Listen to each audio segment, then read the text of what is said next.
नमस्कार बच्चों, divine public school की ई लर्निंग कक्षा में मैं आपकी हिंदी अध्यापिका गरिमा शुक्ला आप सभी का स्वागत करती हूँ और उम्मीद करती हूँ बच्चों कि आप लोग स्वस्थ होंगे और अपनी पढ़ाई नियमित रूप से कर रहे होंगे। बच्चों, आज हम लोग हिंदी व्याकरण से पढ़ेंगे पाठ 16 विशेषण तथा विशेषण के भेद के बारे में। बच्चों, आप लोगों को इससे पहले जितने भी पाठ पढ़ा दिए गए हैं आप उनका भी नियमित रूप से अध्ययन करते रहिए। तो चलिए बच्चों, आज का पाठ शुरू करते हैं और जानते हैं विशेषण तथा विशेषण के भेद के बारे में। बच्चों, इससे पहले आप लोगों को वर्ण विचार, शब्द रचना, शब्द भेद, विकारी शब्द एवं संज्ञा तथा सर्वनाम आदि के बारे में पढ़ा दिया गया है। आज हम लोग पढ़ने जा रहे हैं विशेषण तथा विशेषण के भेद के बारे में। तो बच्चों, विशेषण किसे कहते हैं, विशेषण के भेद क्या होते हैं, विशेष किसे कहते हैं, ये तो आप लोगों ने इससे पहले की कक्षाओं में पढ़ा ही होगा।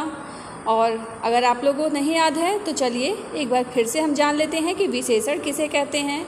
बच्चों, संज्ञा अथवा सर्वनाम शब्दों की विशेषता जैसे कि गुण, दोष, संख्या, परिमाण आदि बताने वाले शब्द जो होते हैं वे विशेषण कहलाते हैं। बड़ा, जैसे काला, लंबा, दयालु, भारी, सुंदर, कायर, टेढ़ा मेढ़ा, एक, दो आदि।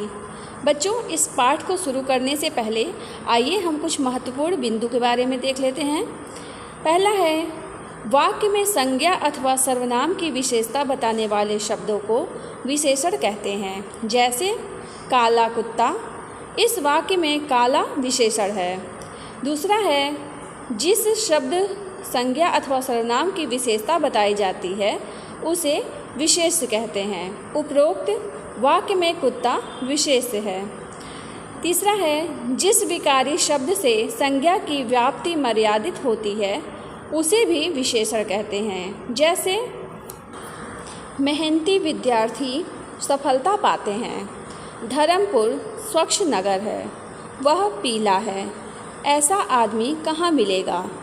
बच्चों, इन वाक्यों में मेहनती, नीला, लाल, अच्छा, स्वच्छ, पीला और ऐसा शब्द विशेषण है जो क्रमशः विद्यार्थी, धर्मपुर, वह और आदमी की विशेषता बताते हैं।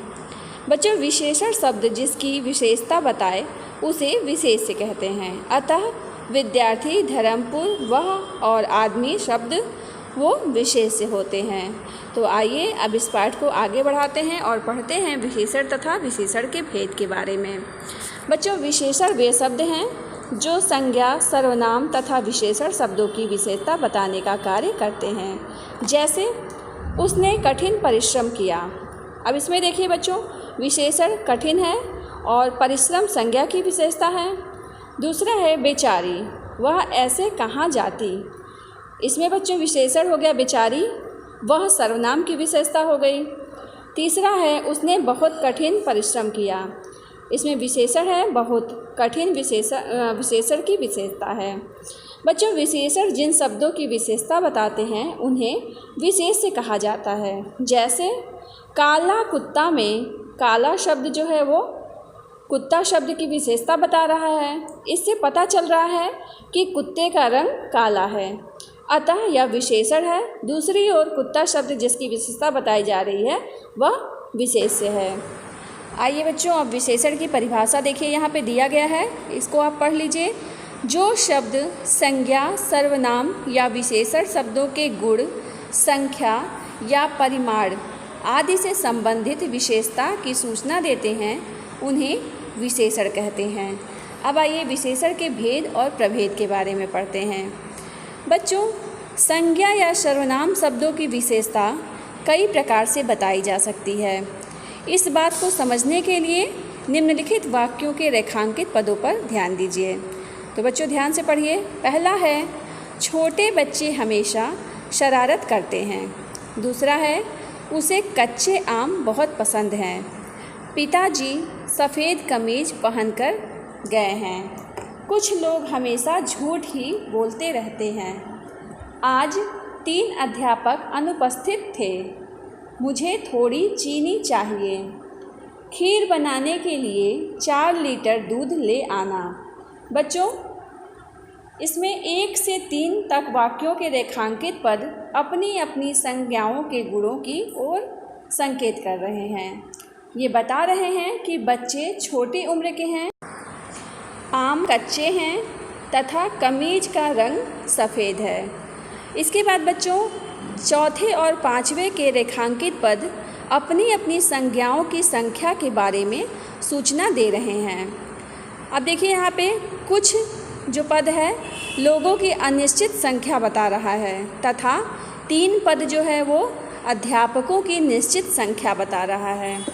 6वें और 7वें के रेखांकित पद अपनी अपनी संज्ञाओं की मात्रा का परिमाण इसकी सूचना दे रहे हैं।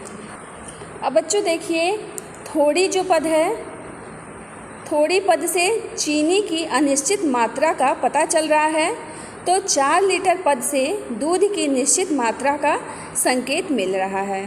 बच्चों कहने का तात्पर्य यही है कि सभी रेखांकित पद अपनी अपनी संज्ञाओं के या तो गुण या संख्या या मात्रा अथवा परिमाण संबंधी विशेषता बता रहे हैं। इसी आधार पर विशेषणों के 3 भेद सामने आते हैं। पहला है गुणवाचक विशेषण, दूसरा संख्यावाचक विशेषण तथा परिमाणवाचक विशेषण। ये तीनों तरह के विशेषण मूलतः विशेषण हैं।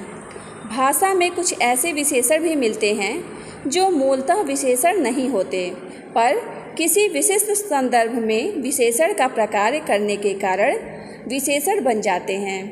इस बात को समझने के लिए निम्नलिखित उदाहरण देखिए। यहाँ पे बच्चों पहला उदाहरण दिया है, मेरा बेटा कल अमेरिका जा रहा है, उसने सोने की चूड़ियाँ खरीदी। अब बच्चों आप जानते हैं कि मेरा शब्द मूलतः सर्वनाम है तथा सोना शब्द जो है वो मूलतः नाम या संज्ञा है, पर वाक्य 1 में मेरा सर्वनाम का कार्य कर बेटा संज्ञा की विशेषता बताने का कार्य कर रहा है तथा वाक्य 2 में सोने की शब्द चूड़ियों संज्ञा की विशेषता बताने का कार्य कर रहा है। कहने का तात्पर्य यही है कि ये सभी पद मूलतः विशेषण नहीं हैं, परंतु प्रयोग के स्तर पर विशेषण का प्रकार कर रहे हैं। विशेषण का प्रकार करने के कारण इस संदर्भ में ये विशेषण ही कहे जाएंगे। इस तरह हिंदी में हमें 2 तरह के विशेषण मिलते हैं। पहला है मूल विशेषण तथा प्रकार्यात्मक विशेषण। इस तरह प्रकार्यात्मक विशेषण वे शब्द हैं जो मूलतः विशेषण नहीं होते हैं। ये वाक्य में विशेषण का प्रकार करने लगते हैं, इसलिए इन्हें प्रकार्यात्मक विशेषण कहा जाता है। अतः जब सर्वनाम शब्द किसी संज्ञा की विशेषता बताने का कार्य करने लगते हैं तब उन्हें सार्वनामिक विशेषण कहा जाता है तथा जब नाम या संज्ञा शब्द किसी अन्य संज्ञा की विशेषता बताने का प्रकार करने लगते हैं तब उन्हें नामिक विशेषण कहा जाता है। बच्चों इस वर्गीकरण को निम्नलिखित आरेख से समझने का प्रयास करिए। देखिए बच्चों विशेषण के 2 भाग हुए हैं। पहला मूल विशेषण और दूसरा है प्रकार्यात्मक विशेषण। अब मूल विशेषण के 3 भाग किए गए हैं। पहला गुणवाचक, दूसरा है संख्यावाचक और तीसरा है परिमाणवाचक। गुणवाचक में छोटा बच्चा, संख्यावाचक में 3 किताबें और परिमाणवाचक में 10 किलो आटा। और दूसरा प्रकार्यात्मक विशेषण में 2 भेद हैं, पहला सार्वनामिक और दूसरा है नामिक। तो सार्वनामिक में हो गया मेरा घर और नामिक में हो जाएगा कागज़ की नाव। अब देखिए संख्यावाचक में 2 भेद कर दिए गए हैं, पहला है निश्चित संख्यावाचक और दूसरा है अनिश्चित संख्यावाचक। निश्चित संख्यावाचक में होगा 3 आदमी और अनिश्चित संख्यावाचक में होगा कुछ लोग। इसके बाद परिमाणवाचक के भी 2 भेद किए गए हैं, पहला है निश्चित परिमाणवाचक और दूसरा है अनिश्चित परिमाणवाचक। तो निश्चित परिमाणवाचक में हो जाएगा 5 किलो चीनी और अनिश्चित परिमाणवाचक में हो जाएगा थोड़ा दूध। तो बच्चों अब हम प्रत्येक भेद के बारे में विस्तार से आगे पढ़ेंगे। तो आइए हम पहला पढ़ते हैं मूल विशेषण। बच्चों मूल विशेषण में पहला है गुणवाचक विशेषण। तो गुणवाचक विशेषण की परिभाषा देखिए, जो विशेषण अपने विशेष के गुण, दोष, रूप, रंग, आकार, प्रकार, स्वभाव, दशा, स्थिति, अवस्था आदि की सूचना देते हैं वे गुणवाचक विशेषण कहलाते हैं। पहचान के लिए देखिए बच्चों, संज्ञा विशेष्य है। पर, कैसा, कैसी, कैसे शब्दों से प्रश्न कीजिए।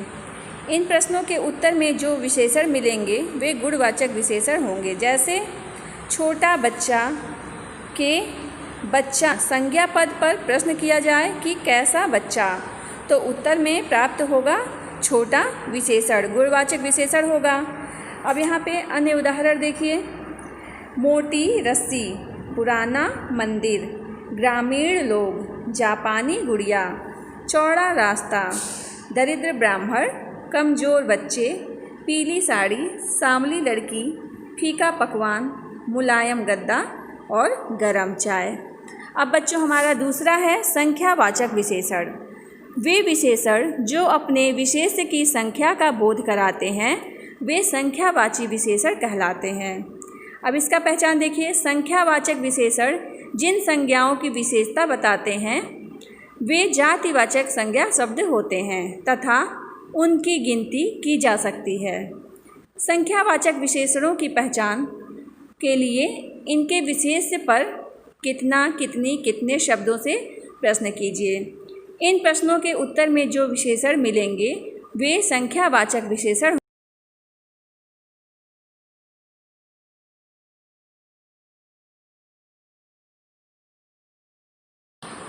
होंगे।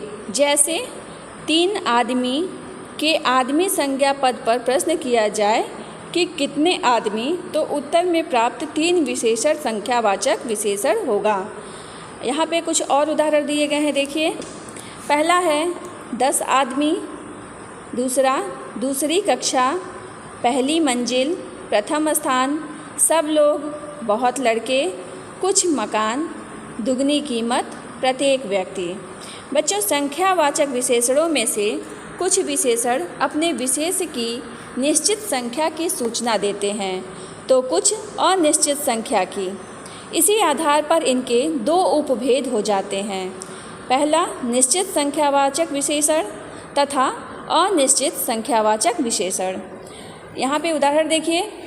पहला निश्चित संख्यावाचक विशेषण और दूसरा है अनिश्चित संख्यावाचक विशेषण।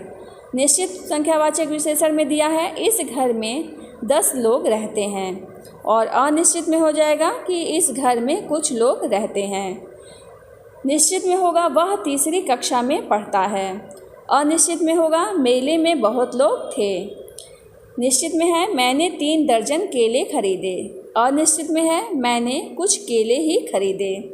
चौथा है निश्चित में हर बच्चे को इनाम मिलेगा और अनिश्चित में है कम बच्चों को ही इनाम मिलेगा। तो आया बच्चों आपको ये समझ में।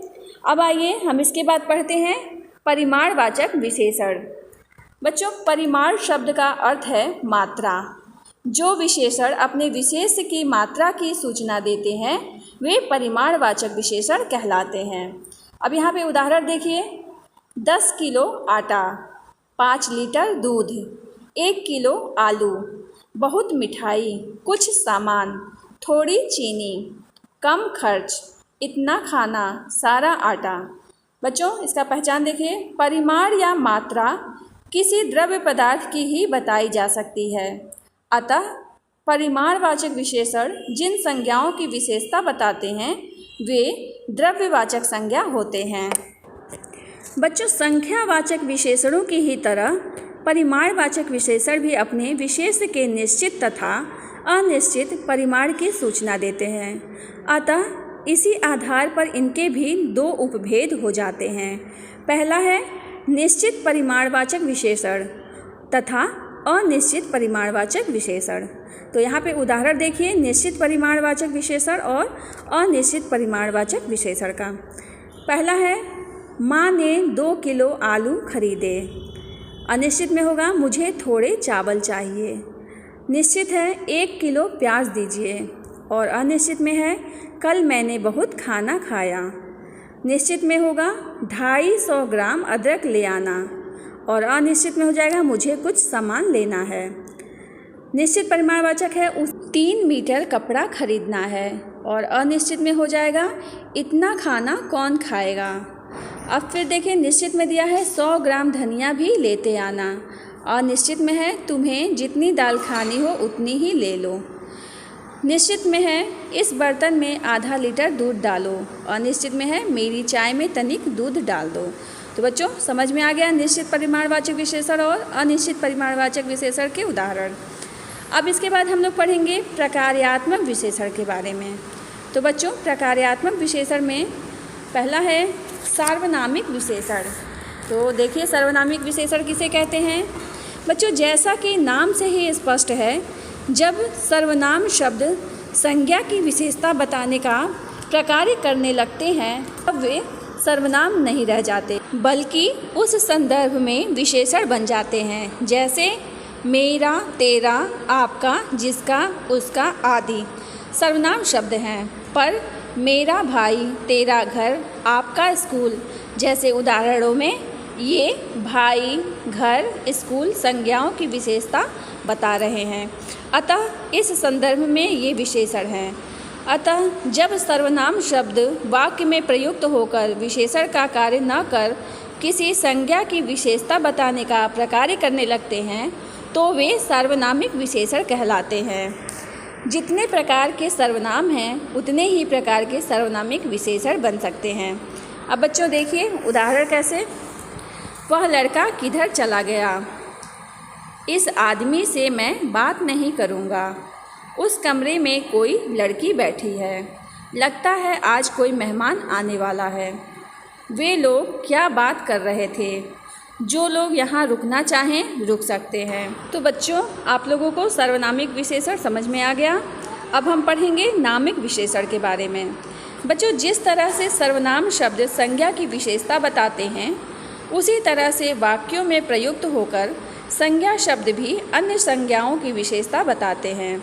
जैसे मोहन का घर, लोहे का जहाज, लकड़ी का पुल, कांच के बर्तन, भिंडी की सब्जी आदि उदाहरणों में समस्त रंगीन संज्ञा पद अपने अपने संज्ञा पदों की विशेषता बता रहे हैं। अतः यहाँ ये नामिक विशेषण हैं। बच्चों, आप यह तो जानते ही हैं कि संज्ञा तथा नाम परस्पर पर्याय शब्द हैं। जब सर्वनाम शब्द किसी संज्ञा की विशेषता बताते हैं तो उनको सार्वनामिक विशेषण कहा जाता है। उसी तरह जब नाम या संज्ञा शब्द किसी अन्य संज्ञा की विशेषता बताते हैं तो उन्हें नामिक विशेषण कहा जा सकता है। अब यहाँ पे उदाहरण देखिए। मीरा की सहेली कल लंदन चली गई। लकड़ी का पुल बाढ़ में डूब गया। मुझे स्कूल की यूनिफॉर्म नहीं पहननी। बीमारी का इलाज तो कराना ही होगा। उसे बेईमानी की आदत पड़ गई है। मैंने घोड़े की पीठ पर बैठकर यात्रा की। आगरे का ताजमहल पूरे विश्व में प्रसिद्ध है। बच्चों, अब सर्वनाम तथा सर्वनामिक विशेषण में अंतर देख लेते हैं। बच्चों, अब तो आप जान चुके होंगे कि सर्वनाम शब्द वे शब्द हैं जो संज्ञा के स्थान पर प्रयुक्त हो सकते हैं या कोई भी संज्ञा शब्द उनके स्थान पर प्रयुक्त किया जा सकता है, जबकि विशेषण वे शब्द हैं जो संज्ञा की विशेषता बताते हैं। जब सर्वनाम शब्द ही संज्ञा की विशेषता बताने लगते हैं तो उन्हें सार्वनामिक विशेषण कहा जाता है। इनके स्थान पर कोई भी विशेषण शब्द आ सकता है या ये किसी भी विशेषण के स्थान पर आ सकते हैं। अब देखिए दोनों के उदाहरण। पहला है सर्वनाम और दूसरा है सार्वनामिक। तो सर्वनाम में है मुझे यह मालूम है कि मदन चोर है। सार्वनामिक में है मुझे यह बात मालूम है कि मदन चोर है। सर्वनाम में है वहाँ झाड़ियों में कोई खड़ा है। सार्वनामिक में हो जाएगा वहाँ झाड़ियों में कोई लड़का खड़ा है। सर्वनाम में है तुमसे कौन बात करेगा और सार्वनामिक में हो जाएगा तुमसे कौन आदमी बात करेगा। इसी तरह वह आज घर नहीं आएगी और सार्वनामिक में हो जाएगा वह लड़की आज घर नहीं आएगी। तो समझ में आ गया बच्चों। अब इसके बाद चलिए पढ़ा जाए संख्यावाचक तथा परिमाणवाचक विशेषण में अंतर। बच्चों, संख्यावाचक विशेषण हमेशा किसी निश्चित या अनिश्चित संख्या की ओर संकेत करते हैं। उनके विशेष जातिवाचक संज्ञा शब्द होते हैं तथा उनको गिना जा सकता है, जैसे 10 लोग, 4 मेज, कुछ लोग, बहुत घोड़े आदि। बच्चों, जहाँ तक परिमाणवाचक विशेषणों की बात है, ये हमेशा अपने विशेष या संज्ञाओं की निश्चित या अनिश्चित मात्रा बताते हैं। इनकी संज्ञाओं को गिना नहीं जा सकता क्योंकि वे पदार्थ या वस्तु होते हैं, या दूसरे शब्दों में कहें तो हम कह सकते हैं कि परिमाणवाचक विशेषणों के विशेष द्रव्यवाचक संज्ञा शब्द होते हैं, जैसे 10 किलो चावल, 4 किलो सब्जी, कुछ सामान, बहुत दूध आदि। देखिए, दोनों के उदाहरण दिए गए हैं। देखिए बच्चों, यहाँ पे संख्यावाचक विशेषण और परिमाणवाचक विशेषण के उदाहरण। पहला है संख्यावाचक विशेषण में दावत में 2 लोग नहीं पहुँचे, और परिमाणवाचक विशेषण में हो जाएगा दावत के लिए 2 क्विंटल चावल चाहिए। संख्यावाचक विशेषण है वहाँ लगभग 250 पुलिस वाले मौजूद थे। परिमाणवाचक में होगा आज 2.5 लीटर दूध ले आना।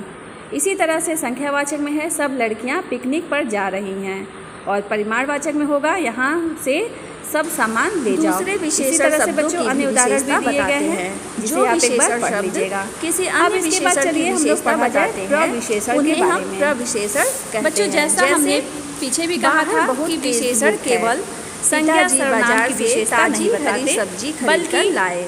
नदी का बहाव काफ़ी तीव्र था, आकाश में काले घने बादल छाए हुए हैं। बच्चों, उपरोक्त उदाहरण में बहुत, ताजी, काफ़ी तथा काले शब्द क्रमशः हरी, तीव्र तथा घने विशेषण शब्दों की विशेषता बता रहे हैं, अतः ये प्रविशेषण हैं। अब बच्चों, विशेषण निर्माण के बारे में पढ़ते हैं। हिंदी में कुछ शब्द जो मूल विशेषण है, जैसे दुष्ट, सुंदर, कुशल, निपुण आदि, किंतु ज़्यादातर विशेषण अन्य शब्दों जैसे संज्ञा, सर्वनाम, क्रिया तथा अव्यय में प्रत्यय जोड़कर बनाए जाते हैं। नीचे की तालिका में इस तरह के विशेषणों के उदाहरण दिए जा रहे हैं। पहला है बच्चों, देखिए संज्ञा से विशेषण। अब देखिए यहाँ पे संज्ञा शब्द है अंक, विशेषण हो गया अंकित, अंतर, आंतरिक, अंशु, अंशुल, अध्यात्म, आध्यात्मिक, अर्थ का आर्थिक, आविष्कार का आविष्कृत, आस्वाद का हो जाएगा आस्वादित। इसी तरह से क्षय का क्षीण, गांव का गंवार। इसी प्रकार से बच्चों अन्य उदाहरण भी दिए गए हैं, जिसे आप पढ़ लीजिएगा अच्छे से। दूसरा है सर्वनाम से विशेषण। तो हमारा पहला सर्वनाम शब्द है आप। आप से विशेषण हो जाएगा आपसा, आपसी, जो का जैसा, कौन का कैसा, तू का तुझसा, तुम का तुमसा, मैं का मुझसा, यह का ऐसा, वह का वैसा। तीसरा है बच्चों क्रिया से विशेषण। पहला क्रियापद है पत का विशेषण हो जाएगा पतित, पठ का पठनी या पठित, बनाना का बनावटी, मिलाना का मिलावटी। उसी प्रकार भागना का भगोड़ा और भूलना का भुलक्कड़। अब इसके बाद बच्चों चौथा है अव्यय से विशेषण। पहला अव्यय है आगे, आगे का विशेषण हो जाएगा अगला, ऊपर का ऊपरी, नीचे का निचला, पीछे का पिछला, बाहर का बाहरी, सतह का सतही। तो बच्चों आप लोग को ये पाठ समझ में आ गया। चलिए बच्चों अब हम देखते हैं कि इस पाठ से हमने क्या क्या सीखा है। बच्चों जो शब्द संज्ञा, सर्वनाम या विशेषण शब्दों की विशेषता बताते हैं वे विशेषण कहलाते हैं। विशेषण दो प्रकार के होते हैं, पहला मूल विशेषण और दूसरा होता है प्रकार्यात्मक विशेषण।